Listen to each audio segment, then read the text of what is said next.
Biar betik. Nampak macam video AI, tapi hak ni burung betul weh. Ini ialah standard wing nightjar. Nama saintifik dia Caprimulgus longipenis. Jangan tanya awak nama dia lagu tu. Aku betul-betul tak tahu. Burung ni hanya boleh dijumpai di benua Afrika, dari Senegal sampailah ke Ethiopia. Saiz dia tak besar mana pun, panjang dalam 20 cm saja. Tapi bila masuk musim mengawan, panjang bulu jantan boleh bertambah lagi 30 cm.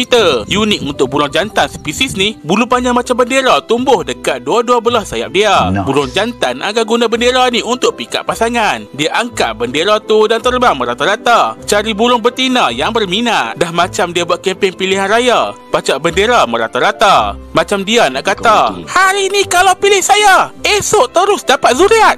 Saya ulang. Lepas dapat pasangan dan selesai kerja-kerja penzuriatan, bulu tu gugur. Janji-janji manis hilang. Sampai musim baru nanti, hilang. Mana?